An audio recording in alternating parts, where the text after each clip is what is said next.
Hey everyone, welcome back to your channel study on. I hope आप सब अच्छे होंगे। हमने चैप्टर सर्कल स्टार्ट किया हुआ था जिसके मैं 2 पार्ट्स ऑलरेडी कवर अप करवा चुकी हूँ और इस वीडियो में हम 3rd पार्ट कवर करेंगे इसी चैप्टर का। चैप्टर काफ़ी लंबा है, मतलब ज़्यादा लंबा नहीं है पर फिर भी बाकी चैप्टर्स के कंपैरिजन में ये चैप्टर थोड़ा सा लंबा है। और इस चैप्टर के अंदर बहुत सारी थ्योरम्स हैं जो कि आपको याद करनी है। कुछ एक थ्योरम्स के प्रूफ भी आपको करने हैं क्योंकि एज इट इज़ थ्योरम्स आपके पेपर में आ जाती हैं, बट कॉम्पिटिटिव के लिए आपको सिर्फ थ्योरम्स यानी कि रिजल्ट्स याद रखने हैं सो दैट आप क्वेश्चन के अंदर अप्लाई कर सकें।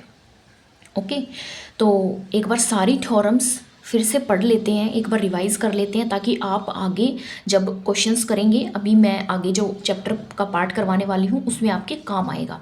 ओके, तो फर्स्ट थ्योरम आपकी क्या थी? फर्स्ट थ्योरम आपकी थी equal chords of a circle subtend equal angles at the centre. ये थी आपकी थ्योरम। इसमें क्या कहा गया है कि अगर कॉर्ड्स इक्वल हैं, सर्कल के अंदर अगर कॉर्ड्स इक्वल हैं तो सेंटर के ऊपर वो इक्वल एंगल्स बनाएगी। सेकंड थ्योरम थी if angle subtended by the chords of a circle at the centre are equal then the chords are equal. इसमें कहा गया है अगर आपके पास 2 कोड्स हैं सर्कल के अंदर और वो सेंटर पे एंगल बनाती हैं और जो उसने एंगल बनाए वो इक्वल हैं तो इट मीन्स जो कोड होंगी वो भी क्या होंगी, एक दूसरे के इक्वल होंगी। ठीक है, ये थ्योरम पहली वाली थ्योरम का क्या है, रिवर्स है। मैंने आपको कॉन्ग्रुएंसी रूल से इनके प्रूफ भी करवाए थे, तो आप इन प्रूफ को अच्छे से करिएगा सो दैट आप पेपर में कर पाएंगे। Now move to third theorem. Theorem 3 में है the perpendicular from the centre of a circle to a chord bisect the chord. वो कहते हैं कि एक कॉर्ड ड्रॉ कर लीजिए सर्कल के अंदर और सेंटर से एक लाइन ड्रॉ करवाइए कॉर्ड के ऊपर। ठीक है, और वो परपेंडिकुलर है। ठीक है, परपेंडिकुलर है, गिवन है परपेंडिकुलर, तो कहते हैं कि वो परपेंडिकुलर आपकी कॉर्ड को बाइसेक्ट करेगा यानी कि 2 पार्ट्स में डिवाइड करेगा। ओके, ये थी थ्योरम नंबर 3। अब इसी का रिवर्स है, अगर एक कॉर्ड आपको दी हुई है सर्कल के अंदर और एक लाइन सेंटर से पास करवा के आप कॉर्ड पे डालते हो और अगर वो लाइन आपकी आपकी कॉर्ड को हाफ पार्ट में क्या करती है, डिवाइड करती है, तो इट मीन्स जो वो लाइन है वो आपकी क्या होगी, परपेंडिकुलर होगी। ओके, तो ये 4 थ्योरम थी। उसके बाद चलते हैं 5th थ्योरम पे। थ्योरम नंबर 5 में है इक्वल कॉर्ड्स। अगेन 2 कॉर्ड्स हैं जो कि इक्वल हैं सर्कल के अंदर और वो इक्वी डिस्टेंट होंगी सेंटर से। ठीक है, पहली वाली थ्योरम से मिलता जुलता है। वहाँ पे क्या था कि 2 कॉर्ड्स हैं और सेंटर पे इक्वल एंगल्स बनाती हैं। यहाँ पे कहा है कि 2 इक्वल कॉर्ड्स हैं तो वो सेंटर से इक्वल डिस्टेंस पर लाई करती होंगी, यानी कि O Q distance O P के क्या होगा, इक्वल होगा अगर A B equal to C D है। ओके, तो 6th थ्योरम इसी का कन्वर्स है। उसमें क्या होगा कि आपके पास 2 कॉर्ड्स हैं और सेंटर से वो इक्वल डिस्टेंस पे लाई करती हैं, तो इट मीन्स वो कॉर्ड्स भी एक दूसरे की क्या होंगी, इक्वल होंगी। ये थी आपकी 6th theorems. Now move to 7th theorem. 7th theorem का प्रूफ ज़रूरी नहीं था, आपको सिर्फ रिजल्ट याद रखना है सो दैट आप क्वेश्चन में अप्लाई कर पाएंगे। ओके, मैंने उन थ्योरम के प्रूफ आपको करवाए हैं जो थ्योरम्स ज़्यादातर पेपर में आती हैं। ठीक है, थ्योरम नंबर 7 क्या कहती है कि the angle subtended bye an arc eight the centre is double the angle subtended bye it at any point on the remaining part of the circle. ये थ्योरम आपको कहती है जब आपके पास एक आर्क होती है, जैसे ये ए क्यू आर्क है और ये सेंटर पे एंगल बनाती है, एक तो सेंटर पे बना दो और एक बना दो रिमेनिंग पार्ट, जो बच गया पार्ट, उस पार्ट में कहीं पर भी आप एक और एंगल सबटेंड करवा दो इस आर्क के थ्रू, तो जो सर्कल के ऊपर बनाया होगा एंगल, वो एंगल हाफ होगा जो उसी सेम आर्क ने सेंटर पे एंगल बनाया होगा। आई होप आपको क्लियर है। मैंने 3 केस आपको कल बताए थे, लास्ट वीडियो में बताए थे। एक था माइनर आर्क, जब आप माइनर आर्क से बनाते हो, एक बताया था सेमी सर्कल से जब आप बनाते हो। सेमी सर्कल से भी तो ऐसे ही था, पी क्यू जो ये आर्क है ये एक सेंटर में एंगल बनाती है 180 डिग्री और एक ये आ जाता है आपका सेंटर इसके सर्कल के ऊपर जो कि 90 डिग्री। आपको ध्यान रखना, देखिए ये आर्क है, ये क्या है, आपकी आर्क है। पहले ये आर्क सेंटर पे एंगल बनाती है, ठीक है, उसके बाद जो बच गया पार्ट, उस पार्ट में आप कहीं भी ड्रॉ कर सकते हो। इसको ऐसे भी मैं ड्रॉ कर सकती हूँ, इसको मैं ऐसे भी कर सकती हूँ, तो ये सारे ही क्या होंगे, 90 डिग्री के एंगल होंगे। तो हमने कल एक रिजल्ट यहाँ से निकाला था और वो ये था कि एंगल एक सेमी सर्कल है, एक सेमी सर्कल के अंदर अगर एक एंगल बनता है सर्कमफेरेंस पे, सर्कल के सर्कमफेरेंस पे अगर एंगल बनता है तो इट मीन्स वो एंगल क्या होगा, 90 डिग्री का होगा। उसके बाद इसी का थर्ड केस मैंने आपको बताया था, एक होती है आपके पास मेजर आर्क। ठीक है, मेजर आर्क होती है, पता है ना, रिफ्लेक्स एंगल होता है उसका। मेजर आर्क भी वही 2x मान लो एंगल बनाती है, तो वो बचे हुए पार्ट में जो वही आर्क सेम आर्क एंगल बनाती है वो उसका क्या होगा, हाफ होगा। आई होप आपको ये थ्योरम क्लियर हुई होगी। अब आगे चलते हैं, आज हम जो पार्ट करने वाले हैं वो देखते हैं क्या है। ये एक थ्योरम और मैंने आपको करवा दी थी, थ्योरम नंबर 8। वो क्या कहती है कि angles in the same segment of a circle are equal. Angle same segment, ये सेम सेगमेंट में जो भी एंगल बने, एक ही सेगमेंट जब डिफरेंट डिफरेंट एंगल्स बना रही है तो वो एंगल्स क्या होंगे, एक दूसरे के इक्वल होंगे। ओके, अब आते हैं थ्योरम नंबर 9 पर। अब देखिए थ्योरम नंबर 9 क्या कहती है, ये आज का पार्ट है जो आज हम करने वाले हैं। Okay, if a line segment joining two points, okay, एक लाइन सेगमेंट है, दो पॉइंट्स को ज्वाइन करती है, subtend equal angles at two other points lying on the same side of the line containing the line segment, the 4 points lie on a circle. अब देखिए ये क्या कहना चाह रहे हैं, मैं पहले फिगर ड्रॉ करती हूँ इसके अकॉर्डिंग और फिर समझाती हूँ आपको इजी लैंग्वेज में कि क्या कहते हैं। अब जो ये थ्योरम है, ये थ्योरम नंबर 8 का रिवर्स है। देखिए, इफ अ लाइन सेगमेंट,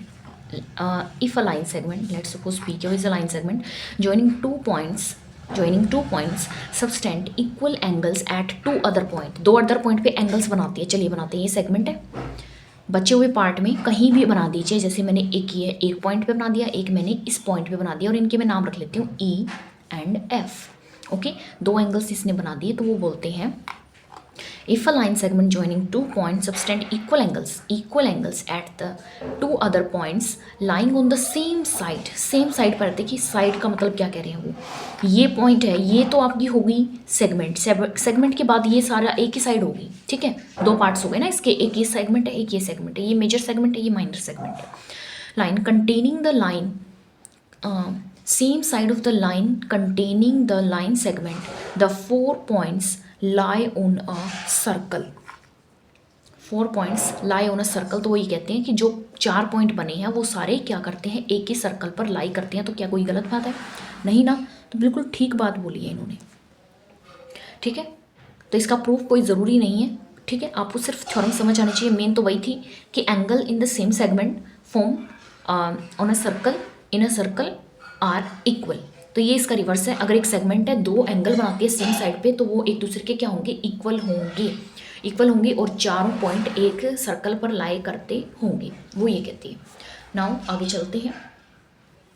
देखिए इस थ्योरम के रिगार्ड अब कुछ क्वेश्चंस हैं जो हम करेंगे। इन फिगर आपको गिवन है एंगल ABC, ये आपको 69 डिग्री दिया हुआ है, एंड एंगल ACB आपको 31 डिग्री दिया हुआ है। ओके, उन्होंने कहा है ये एंगल फाइंड आउट कर दो, एंगल BDC। अब आप देखिए, अगर ये वाली लाइन मेरी बिल्कुल सेंटर से पास करती होती तो मेरा ये सेमी सर्कल बन जाता। सेमी सर्कल बनते ही मेरे दिमाग में क्या क्लिक होता कि सेमी सर्कल के अंदर एंगल क्या बनता है, 90 डिग्री बनता है। बट ये लाइन आपकी सेंटर से पास नहीं करती, इट मीन्स हमें कुछ और करना पड़ेगा। अब कुछ और क्या कर सकते हैं? अब आपने देखा ये एक सेगमेंट है, ये एक सेगमेंट है, और BC एक एंगल यहाँ बनाता है, BC एक एंगल यहाँ बनाता है। ठीक है ना। तो मेरे दिमाग में क्या है, अभी भी मैंने थ्योरम पढ़ी, angle in the same segment के अंदर एंगल्स हैं। ठीक है, इस सेगमेंट के अंदर एंगल्स हैं, वो एंगल एक दूसरे के क्या होंगे, इक्वल होंगे। अगर मैं ये एंगल निकाल लूँ, कैसे? ABC एक ट्राइंगल है, ट्राइंगल के अंदर मैं एंगल सम प्रॉपर्टी लगा सकती हूँ ना, दो एंगल्स हैं मेरे पास, तीसरा नहीं है, तो मैं पहले एंगल सम प्रॉपर्टी से तीसरा एंगल निकाल लूँगी और ये एंगल मेरा इस एंगल के इक्वल हो जाएगा। क्यों? Angle in the same segment are equal से। तो सबसे पहले आप करिए, in triangle ABC 69 degree plus 31 degree plus angle A gives you 180 degree. तो आप लिखेंगे angle sum property, angle sum property.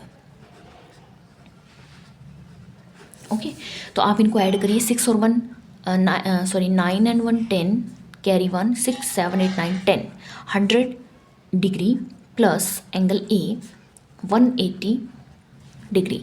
Angle A is equal to 180 degree minus 100 degree, angle A is equal to 80 degree. Okay, आपके पास 80 degree angle A आ गया। अब मैं लिख सकती हूँ angle A is equal to angle D। ठीक है, या फिर लिख सकते हैं angle BDC which is equal to also 80 degree. आप यहाँ पे ब्रैकेट में लिखेंगे because because angles in the same segment are equal. Angles in the same segment are equal. ये था आपका प्रूफ. आई होप आपको समझ आया है. अब आगे चलते हैं नेक्स्ट एग्जाम्पल पे. नेक्स्ट एग्जाम्पल आपको क्या कहता है, देखिए एंगल बी ए सी है. एंगल फाइंड करना है, एंगल बी ए सी, यानी कि ये एंगल आपको क्या करना है, फाइंड आउट करना है. तो चलिए करते हैं ये एंगल फाइंड आउट. अब आप सबसे पहले एक बात देखिए, ध्यान से देखिए मेरी बात. अगेन वही वाला केस आ रहा है. अगर ये एंगल निकालना है तो क्या मैं ये एंगल निकाल लूँ? ये एंगल कैसे निकालूंगी? एक एंगल तो है 20 डिग्री, ये एंगल नहीं है हमारे पास. कौन सा एंगल नहीं है, मैं भी मार्क करती हूँ, वो वाला एंगल हमारे पास नहीं है. तो उस एंगल को निकालने के लिए ये एंगल निकालना है मुझे. तो क्या मैं लीनियर पेयर लगा दूँ? यहाँ पे लीनियर पेयर लग जाएगा ना. ये लाइन है स्ट्रेट लाइन और ये आपकी रे है, तो 130 degree plus x is equal to 180 degree. तो आप लिख सकते हो 130 डिग्री प्लस एक्स, मैं इस एंगल को एक्स मान लेती हूँ, इज इक्वल टू 180 डिग्री. लिखेंगे आप linear pair. Linear pair x आपके पास आ जाएगा 180 डिग्री माइनस 130 डिग्री. एक्स आ गया आपके पास 50 डिग्री. ओके, समझ आया ना आपको. अब आ जाते हैं in triangle E D C. इस ट्रायंगल में फिर से एंगल सम प्रॉपर्टी लगाएंगे. तो हम लिखेंगे 50 degree plus 20 degree plus x gives you 180 degree. यहाँ लिखेंगे आप angle sum property. Angle sum property. यहाँ से हमारे पास x की वैल्यू क्या आएगी, 180 degree minus 70 degree. x is 110 degree. ठीक है, और यही क्या होगा, एंगल बी ए सी होगा, because angles in the same segment, angles in the same segment are equal.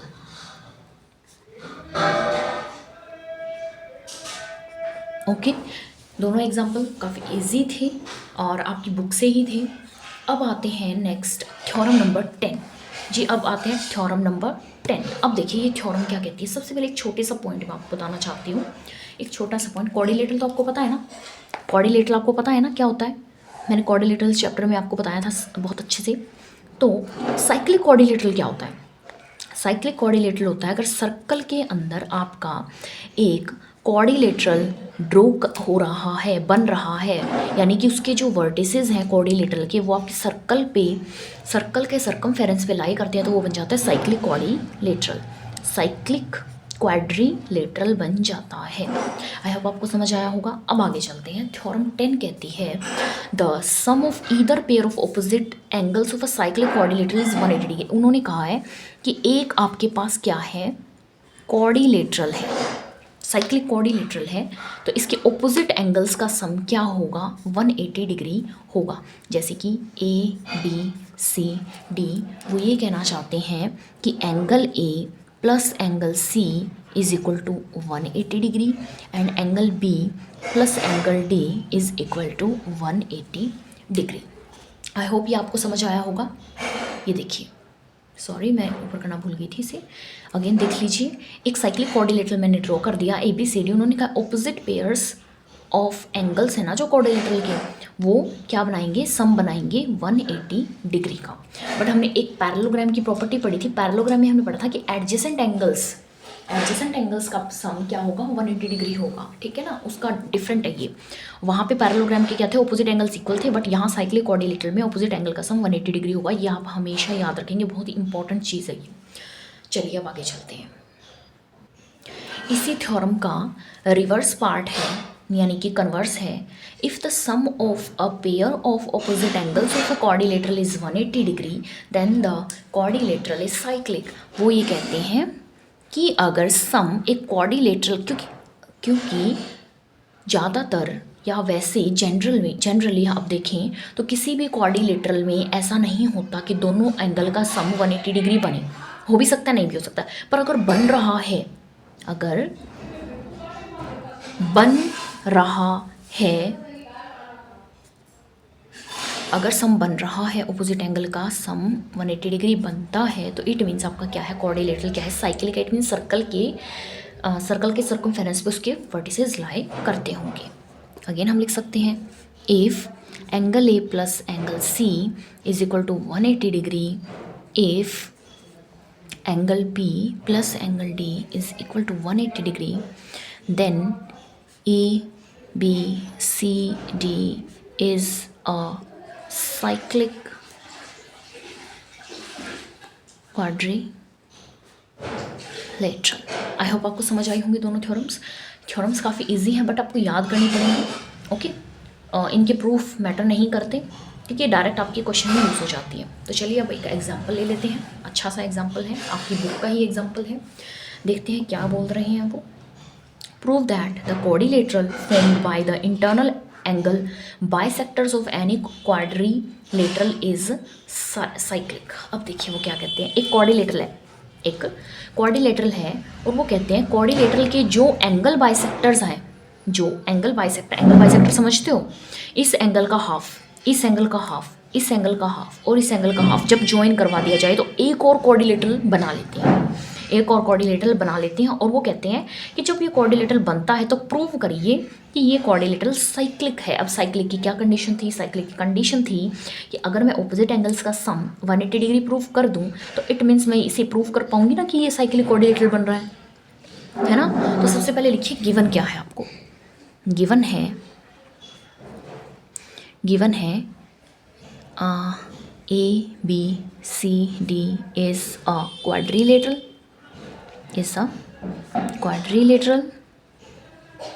ठीक है। एंगल बाइसेक्टर बनते हैं, मैं इनके नाम रख लेती हूँ, angle 1, angle 2, angle 3, angle 4, angle 5, angle 6, angle 7, angle 8। तो मैं क्या लिख सकती हूँ गिवन में, angle 1 equal to angle 2, angle 3, क्योंकि एंगल बाइसेक्टर है तो हाफ ऑफ एंगल में क्या करेंगे एक दूसरे को, ये एंगल बाइसेक्टर डिवाइड कर देंगे, angle 7 equal to angle 8। Okay, given में हमने ये चीज़ लिख ली।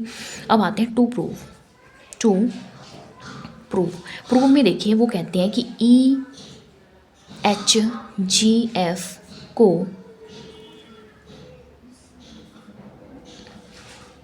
EHGF को साइक्लिक क्वाड्रिलेटरल, यानी कि that is angle E plus angle G gives you 180 degree and angle F plus angle H gives you 180 degree. ये चीज़ हमें क्या करनी है, प्रूव करनी है। तो अब हम चलते हैं प्रूफ की तरफ।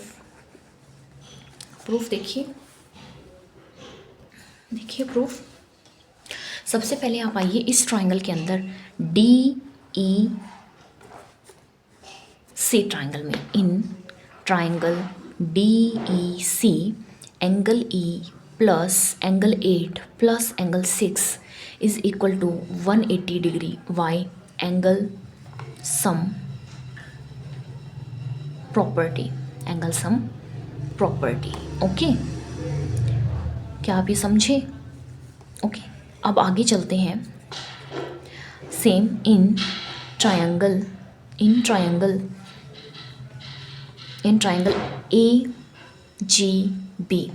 इन triangle AGB angle angle 1 plus angle 3 plus angle G is equal to 180 degree. Again angle sum property,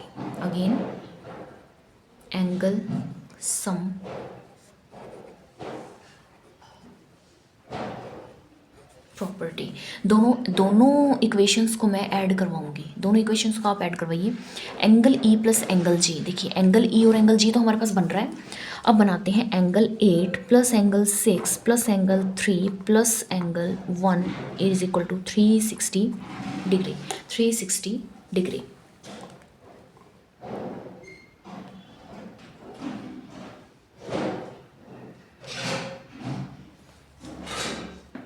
अब देखिए एंगल 8 को ध्यान से देखिए, क्या एंगल 8 एंगल D का हाफ है ना।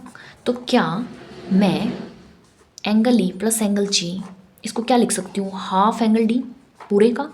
सिमिलरली एंगल 6 को लिख सकती हूँ half angle C plus half angle 3 angle B plus half angle A लिख सकती हूँ ना, 360 डिग्री।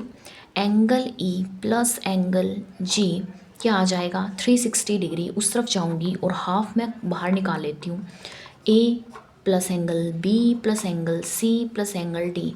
एक और चीज़ आप जानते हैं, sum of all the angles of a quadrilateral is 360 degree. मैंने बहुत अच्छे से आपको बताया था angle sum property of a quadrilateral, तो ये आ जाएगा हाफ इंटू 360 डिग्री। इसे देखिए 360 डिग्री माइनस 180 डिग्री, तो ये आ जाता है आपके पास 180 डिग्री। तो ये आ जाएगा एंगल ई प्लस एंगल जी आपके पास आ जाएगा 180 डिग्री। यही चीज़ आपको क्या करनी थी, प्रूव करनी थी, प्रूव्ड। ठीक है, यही चीज़ आपको निकालनी थी ना, कैसे आप एंगल्स के सम को क्या करवाते हो, 180 डिग्री प्रूव करवाते हो ऑपोजिट एंगल्स के सम को। सिमिलरली आप है ना सेकंड पार्ट कर सकते हैं, वो पार्ट मैं आपको करवा नहीं रही हूँ, बट आप कर सकते हैं। कैसे कर सकते हैं, सेम ऐसे ही चलेंगे हम, देखिए, या फिर कर लेते हैं एक बार, देखते हैं। सबसे पहले क्या है, मैं आपको समझाती हूँ कैसे करेंगे। ये ट्राइंगल लेंगे ए एफ डी लेंगे, और आपको पता है तीनों एंगल का सम 180 डिग्री होगा। ठीक है, सिमिलरली ये वाला लेंगे और तीनों एंगल का सम क्या होगा, 180 डिग्री होगा। सेम हम यही प्रोसेस चलेगा, सेम यहाँ तक जब हम पहुँच जाएंगे ना, तो angle F plus angle H का सम आएगा, angle F plus angle H का सम आ जाएगा, क्या आ जाएगा, 180 डिग्री आ जाएगा। बट आपको पता है एंगल एफ इधर अंदर वाले एंगल कि क्या है, वर्टिकली ऑपोजिट एंगल है ना, तो ये वाला एंगल और ये वाला एंगल भी वर्टिकली ऑपोजिट एंगल, तो एफ की जगह आप इस एंगल को लिख देंगे और एच की जगह आप इस एंगल को रख देंगे, तो क्या हो जाएगा, इन दोनों एंगल का सम भी 180 डिग्री आ जाएगा। आप खुद कर सकते हैं, ठीक है, सेम प्रोसेस है, मैं टाइम वेस्ट नहीं करूँगी दोबारा रिपीट करके इसको। ठीक है, तो आप खुद कर सकते हैं। यहाँ पे हमें ज़रूरत नहीं पड़ी थी एंगल रिप्लेस करने की, क्योंकि डायरेक्ट आपके वही वाले एंगल्स आ रहे हैं। बट यहाँ पे आप ना नेम रख लेना, इनकी नेम रख लेना, जैसे 8 तक हो गए तो 9 10 11 12 ऐसे कर सकते हो। फिर आप बाद में क्या करना, यहाँ तक ये पूरा प्रोसेस ऐसे करके और फिर आप एंड में एंगल्स को क्या करवा सकते हो, रिप्लेस करवा के शो कर सकते हो। आई होप आपको ये समझ आया होगा। मैंने हाफ पार्ट इसका करवाया है, हाफ आप खुद करेंगे, आपको भी पता लगेगा कि आपको कितना आता है। तो चलिए नेक्स्ट चलते हैं आगे। So next example is ABCD is a cyclic quadrilateral. Okay, आपको एक साइक्लिक क्वाड्रिलेटरल गिवन है in which AC and BD are its diagonals हैं। ओके, डायगोनल्स हैं। If angle DBC is equal to 55 degree and angle BAC is equal to 45 degree, find angle BCD। ये angle आपको BCD, ये angle आपको क्या करना है, फाइंड आउट करना है। अब मेरी बात ध्यान से सुनिए, अगर ये मैं सेगमेंट लेके चलूँ, अगर मैं ये सेगमेंट लेकर चलूँ और देखूँ ये सेगमेंट आपका एक ये एंगल बनाती है और सेम सेगमेंट आपका ये वाला एंगल बनाती है, ये वाला एंगल बनाती है, तो क्या ये एंगल 55 है तो ये भी क्या होगा, 55 डिग्री हो जाएगा। क्यों हो जाएगा, angle DBC equal to angle CAD is equal to 55 degree. Why, angles in the same segment are equal, angles in same segment are equal। ठीक है, हो गया यूज़। तो अब मेरे पास ये आ गया 55 डिग्री। अब आपको पता है एक साइक्लिक क्वाड्रिलेटरल है, ABCD is a cyclic quadrilateral, तो इसके ऑपोजिट एंगल्स का सम क्या होगा, 180 डिग्री होगा। यानी कि angle BAD plus angle BCD is equal to 180 degree. Angle BAD क्या आया, एंगल BAD आपका आ गया 45 डिग्री प्लस 55 डिग्री, तो एंगल BCD आपका यहाँ से आ जाएगा इज इक्वल टू 180 डिग्री। ये आ गया 5 5 10 100 degree plus angle BCD is equal to 180 degree. Angle BCD is equal to 180 degree minus 100 degree. Angle BCD is equal to 80 degree. I hope आपको समझ आया है, क्योंकि इजी है, काफ़ी इजी है। अगर थ्योरम्स याद हैं, क्लियर हैं और अच्छे से आप विजुअलाइज कर पा रहे हैं साइड्स को, एंगल्स को, ठीक है, तो आपका क्वेश्चन होना बहुत ही आसान है और जल्दी हो जाएगा। उसके बाद चलते हैं नेक्स्ट एग्जाम्पल पर, और नेक्स्ट एग्जाम्पल आपका है ये एग्जाम्पल नंबर 12। और एग्जाम्पल नंबर 12 क्या कहता है, तो ध्यान से सुनिए। A B is a diameter. अब ध्यान से सुनिएगा, देखिए A B is a diameter, A B is a diameter, सब कुछ सेमी सर्कल के अंदर हो रहा है, ठीक है। C D is a chord, C D is a chord, okay, equal to the radius of a circle. अब मेरी बात ध्यान से सुनिए, ये रेडियस है, ये भी रेडियस है, और सी डी को बोला है कि equal to radius of a circle है, यानी ये रेडियस और ये रेडियस क्या बन गया, इक्विलेटरल ट्रायंगल, जिसकी सारी साइड्स क्या हो गई, इक्वल हो गई, ठीक है। अब आगे चलते हैं। A C and B D, A C and B D, okay okay, A C and B D when extended, आगे की तरफ बढ़ाई जाए तो ई पॉइंट तक जाती है, तो प्रूव करिए angle A E B. A E B 60 degree है, ये एंगल हमें क्या प्रूफ करना है, 60 डिग्री प्रूव करना है, ठीक है। 60 डिग्री क्या करना है, प्रूफ करना है। तो चलिए एक बार फिर बताती हूँ, फिगर थोड़ा नीचे थी, तो उसने ये बोला है ए बी डायामीटर है, और आपकी जो सी डी कॉर्ड है वो आपके रेडियस के बराबर है, तो आपको पता है ये रेडियस है, ये भी रेडियस है, तो ये भी रेडियस के इक्वल है, तो ये आर हो गया, ये बन गया आपका equilateral triangle. It means equilateral triangle के सारे एंगल्स क्या होते हैं, 60 डिग्री के होते हैं। ये बात आप ऑलरेडी जानते हैं, ओके, ये बात आपको पता है ना। ये भी 60, ये भी 60, सारे 60 डिग्री के हो गए। तो सबसे पहले लिखते हैं, सबसे पहले आपने ज्वाइन करवाना है, join O C O D and, हाँ O C and O D, then OCD is an equilateral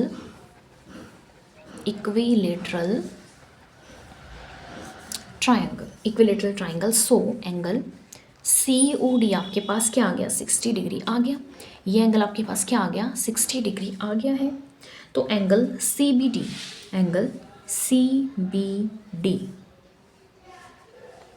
अब मेरी बात थोड़ा सा ध्यान से सुनिए कि वो क्या कह रहे हैं। थोड़ी सी फिगर को मैं एक बार फिर बनाना चाहूँगी यहाँ पे, क्योंकि वहाँ पे समझ आएगा नहीं आपको। ये आपका क्या था, सेमी सर्कल है, मैं सिर्फ सेमी सर्कल वाला पार्ट ले रही हूँ, ठीक है। यहाँ आपका सी है और यहाँ आपका क्या है, डी है, ठीक है। ये आपका है ओ, तो ये ऐसे ज्वाइन हो गया था, ये आपका है बी।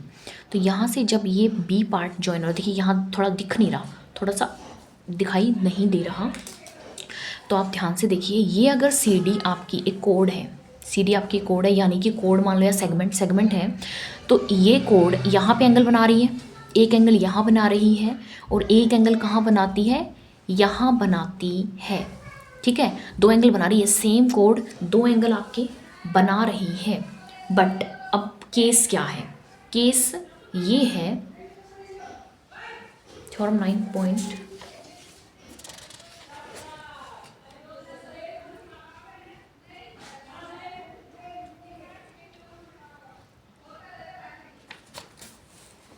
आर्क वाला केस लगाएंगे। सी डी आपकी सेगमेंट नहीं है, आर्क है। सी डी आपकी क्या है, आर्क है, और ये आर्क आपका सेंटर पे एंगल बनाती है, और सेम आर्क आपका एक अलग पॉइंट पे एंगल बनाती है। तो ये एंगल आपका 60 डिग्री है, तो ये एंगल इसका क्या हो जाएगा, हाफ हो जाएगा ना, ये 30 डिग्री हो जाएगा। यही तो हमने पढ़ा था कि सेंटर वाला एंगल डबल होता है दूसरे एंगल के, ठीक है ना। रिमेनिंग पार्ट पे बन रहा है एंगल, रिमेनिंग पार्ट पे। तो देखिए सेंटर वाली चीज़ हमने यूज़ की है। तो angle COD is equal to half angle CB, sorry उल्टा लिख दिया मैंने, लिखना क्या था, angle CBD is equal to half angle COD। तो एंगल CBD क्या आ गया आपके पास, 30 डिग्री आ चुका है।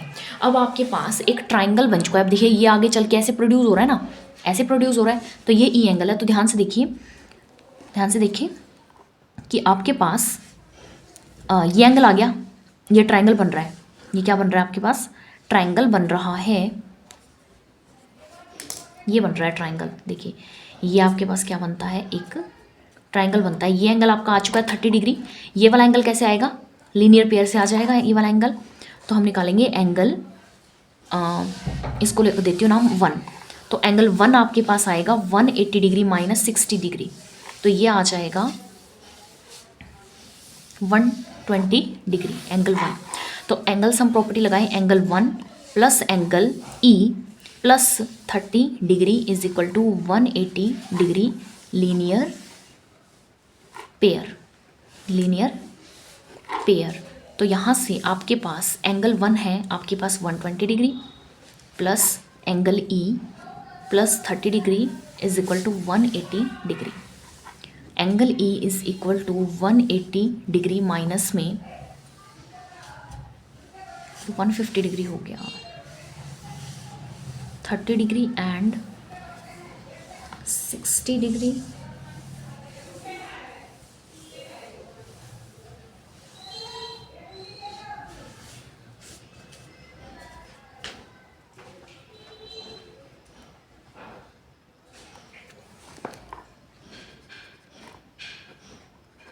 ये 90 डिग्री है। आप ध्यान से देखिए,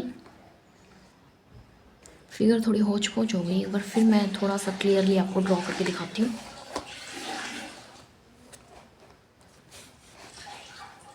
थोड़ा जूम करते हैं और फिर देखिए आप, ये देखिए, ये आपके पास था सेमी सर्कल, ओके, ये है आपका सेंटर ओ, और ये ई तक ऐसे, ये है सी डी और ये है बी, तो बी को ज्वाइन करवाया और ये ऐसे, ये ट्राइंगल बनेगा। इस ट्राइंगल में मैंने एंगल सम प्रॉपर्टी लगाई है, ओके। बट एक चीज़ और आप देखिए, ये आपका पूरा यहाँ ए पे ज्वाइन कर रहा है, तो 90 डिग्री कैसे है, ये सेमी सर्कल के अंदर ये वाला एंगल क्या है, सेमी सर्कल के अंदर है ना ये वाला एंगल, तो ये 90 डिग्री हो गया। तो ये बचा हुआ क्या हो गया आपके पास, 90 डिग्री होगा ना, लीनियर पेयर है, तो इसलिए मैंने यहाँ पे निकाला 90 डिग्री। तो ये एंगल 1 जो मैंने माना था वो एंगल 1 आपका क्या हो गया है, अब 90 डिग्री हो चुका है। तो यहाँ 120 डिग्री नहीं आएगा, यहाँ पे आपका आएगा, यहाँ आपका आएगा 90 डिग्री। तो ये हो गया आपके पास 90 प्लस 30 120 degree, angle E is equal to 60 degree. इसी एग्जाम्पल को एक बार फिर देखते हैं। देखिए, आपको ये वाला एंगल क्या प्रूफ करना है, 60 डिग्री प्रूफ करना है, ठीक है, ये हम करने वाले हैं। अब ध्यान से देखें, उसने बोला था ये रेडियस है, ये रेडियस है, तो ये जो कॉर्ड है ये भी रेडियस होगी, तो इट मीन्स ये क्या बन गया आपका, एक इक्विलेटरल ट्राइंगल बन गया। इक्विलेटरल ट्राइंगल में ये वाला एंगल 60 डिग्री हो जाएगा। ये वाला एंगल अगर 60 डिग्री हो गया और मैंने अगर ओ बी को ज्वाइन करवा दिया, तो एक आर्क, ये सी डी आर्क दो एंगल बना रही है, एक सेंटर पे 60 डिग्री बना रही है, तो एक यहाँ पे भी तो एंगल बन रहा है, तो ये एंगल इसका क्या हो जाएगा, 30 डिग्री हो जाएगा, ओके। अब हम ट्राइंगल देखेंगे ओ ई बी। ओ ई बी ट्राइंगल में एक एंगल है मेरे पास 30 डिग्री। अगर मेरे पास ये वाला एंगल और आ जाए, ये वाला एंगल और आ जाए, तो मैं एंगल सम प्रॉपर्टी लगा के ई वाला एंगल क्या कर सकती हूँ, फाइंड आउट कर सकती हूँ। तो आप ध्यान से देखिए, ए ओ बी एक सेमी सर्कल, ये देखा आर्क है, ये आर्क है, और सेमी सर्कल के अंदर जो ये ऐसे एंगल बनता है वो 90 डिग्री का होता है, तो बचा हुआ एंगल भी क्या होगा, 90 डिग्री का होगा, क्योंकि ये क्या बनाता है, लीनियर पेयर बनाता है। अब आपको समझ आया होगा ध्यान से। तो ये 90 डिग्री एंगल हो गया, ये आपके पास 30 डिग्री एंगल हो गया। तो अब हम एंगल सम प्रॉपर्टी लगा देंगे ई ओ बी में, तो 90 प्लस 30 120 को जब 180 में से माइनस करवाया जाएगा तो एंगल ई आपके पास 60 डिग्री आ जाएगा। आई होप अब आपको क्लियर हुआ होगा, ठीक है। तो ये था आपका चैप्टर नंबर 9 जो कि सर्कल्स है, मेरी तरफ से कंप्लीट हो चुका है। मैंने सारे एग्जांपल्स आपको करवाए और सारी थ्योरम्स करवाई, और जिनका प्रूफ ज़रूरी था वो प्रूफ भी मैंने करवाया, और मैंने अपनी तरफ से चैप्टर को अच्छे से करवाने की कोशिश की है। तो आप भी, अगर आपको चैप्टर पसंद आया हो तो please like share and subscribe करिए, and see you in the next video. Bye bye.